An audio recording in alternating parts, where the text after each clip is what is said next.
अस्सलाम वालेकुम। This are lab number 6 of database systems.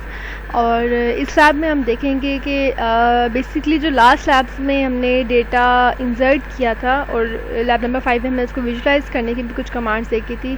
अब व्हाट इफ़ इस तरह का हमारे पास केस हो कि डेटा एंटर कर लिया आपने 1000 यूज़र्स के लिए और बाय चांस आपको सिर्फ एक यूज़र का डेटा अपडेट करना है या डिलीट करना है। फॉर एग्जांपल इस एग्जांपल इस तरह समझें कि आप लोग किसी स्टूडेंट का 1000 या लेट्स से 10,000 स्टूडेंट का डेटा एंटर है किसी डेटाबेस में और किसी सिर्फ एक स्टूडेंट का फ़ोन नंबर अपडेट करना है कि पहले वाला फ़ोन नंबर या एड्रेस लेट्स सपोज अपडेट करना है, तो उसको किस तरह से अपडेट करना है। या व्हाट इफ़ सिर्फ एक स्टूडेंट यूनिवर्सिटी छोड़ कर चला गया या कोई और सीन हो गया, तो क्या है कि उसका सिर्फ उस टेबल से सिर्फ एक रिकॉर्ड आपने डिलीट करनी है, तो वो किस तरह करनी है। तो जो दो कमांड्स आज देखेंगे वो होगी अपडेट और डिलीट। सीक्वल की कमांड्स हैं ये माइक्रोसॉफ्ट सीक्वल सर्वर की, और उसको आज देखते हैं तो किस तरह करेंगे। अच्छा, सबसे पहले हम ओपन करेंगे अपना माइक्रोसॉफ्ट सीक्वल सर्वर 2017। ये ओपन है, आप अपने टूल्स में ओपन कर लें और हम सबसे पहले ओपन करेंगे न्यू क्यूडी कंट्रोल एन के साथ। इसको सेव करेंगे। आज ये लैब 6 है। ओके, लास्ट लैब में या उससे लास्ट लैब में बल्कि आपका टास्क था प्रोजेक्ट का टेबल आपने क्रिएट करना था और उसमें आपने project number, project name, manager name वगैरह वगैरह ये सारा कुछ एंटर करना था।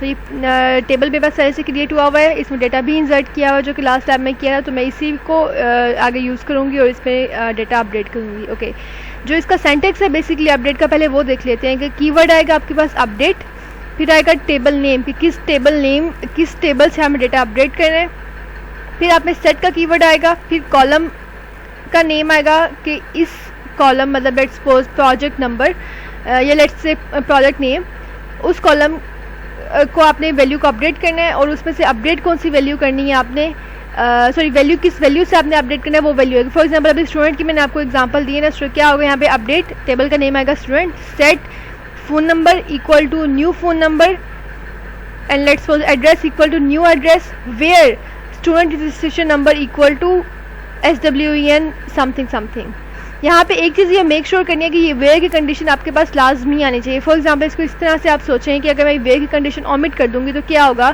कि स्टूडेंट टेबल नेम में से जो सारे स्टूडेंट्स का जो फ़ोन नंबर है वो अपडेट किया हो जाएगा न्यू वैल्यू के साथ, या लेट्स सपोज जो सारे स्टूडेंट्स का जो एड्रेस का एक कॉलम है वो अपडेट किया हो जाएगा न्यू वैल्यू के साथ। क्या होगा कि सब स्टूडेंट्स के पास एक नया सेम एड्रेस आ जाएगा। तो आपको यहाँ पे वेयर की कंडीशन इसलिए लाजमी इसलिए है कि अगर ये नहीं लगाएंगे कि किस स्टूडेंट का ये आपने रिकॉर्ड अपडेट करना है या स्टूडेंट रजिस्ट्रेशन नंबर या उसका नेम या CNI या जो भी आपकी प्राइमरी की है, तो किसका आपने रिकॉर्ड अपडेट करना है, अगर ये नहीं लगाएंगे तो क्या होगा पूरे का पूरा आपका टेबल ही अपडेट हो जाएगा। ये इसका सिंटैक्स है।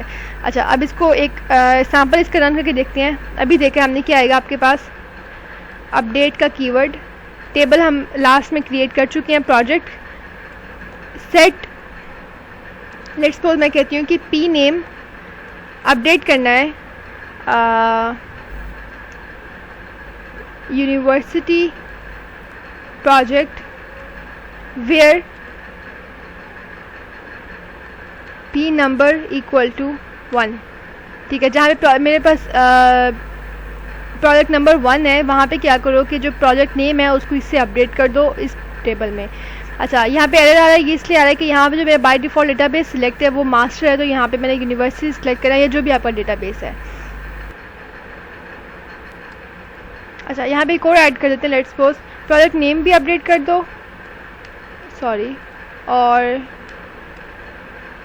प्रोजेक्ट मैनेजर भी अपडेट कर दो, लेट्स से फ्रैंक, और इसको थोड़ा चेंज कर देते हैं कि मैं लास्ट में इसको रन कर लिया। अच्छा, इसको रन करते हैं अभी।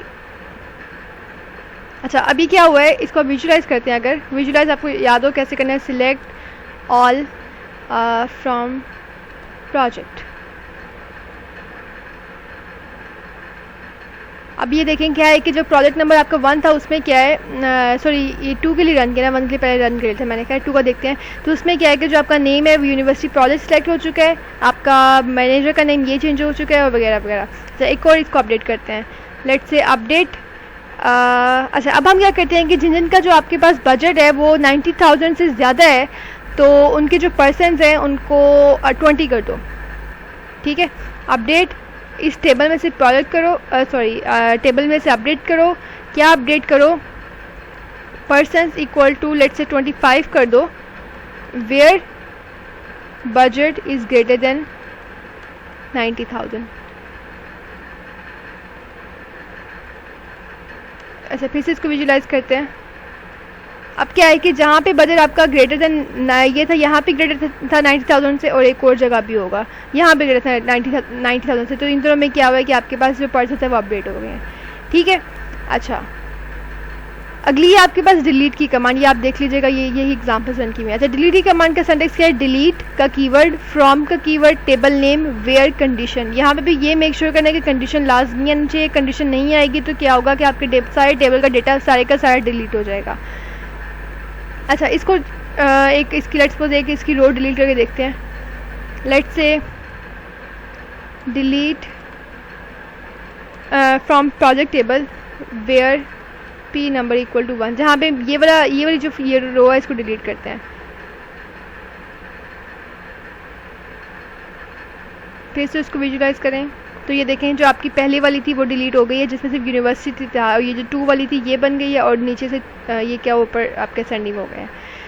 अच्छा, अभी मैंने आपको एक मेक श्योर कहा है कि ये आपने कंडीशन लाजमी लगानी है। अगर ये लेट्स पर अभी कंडीशन नहीं लगाएंगे तो क्या होगा, पूरे का टेबल आपका डेटा डिलीट हो जाएगा। ये कमांड मोस्टली हम तब यूज़ करते हैं जब हमने टेबल डिलीट ना करना हो, सिर्फ उसका डेटा डिलीट, मतलब उसकी सारी सेटिंग्स, कॉन्स्ट्रेंट जो भी हमने क्रिएट टेबल में लिखी थी वो सारी हमें रखनी है, लेकिन डेटा डिलीट करें तो फिर हम डिलीट फ्रॉम प्रोजेक्ट करते हैं तो क्या होगा, पूरे का पूरा डेटा आपको डिलीट हो जाएगा। ठीक है। अच्छा, तो हमने अभी बेसिकली इस लैब में 2 कमांड्स देखी हैं, अपडेट की और डिलीट की, कि डेटा एंटर कर लिया था, उसमें हमने कॉन्स्टेंट्स भी ऐड कर लिए थे। अब क्या है कि उसमें से कोई एक रो या कोई एक वैल्यू आपने अपडेट करनी है, या कोई एक आपने वैल्यू डिलीट करनी है, तो वो किस तरह करनी है। अच्छा, एक और कमांड है डिलीट टॉप, कि क्या है कि बाय डिफ़ॉल्ट आपने कुछ टॉप की कुछ number of specific commands delete करनी हो, तो वो उसके लिए एक और कमांड यूज़ होती है, डिलीट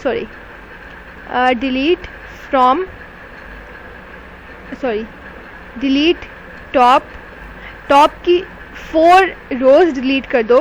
किधर से? प्रोजेक्ट टेबल से। ये कमांड क्या करेगी कि जो प्रोजेक्ट का टेबल है, अरे पता नहीं क्यों इसमें आ रहा है।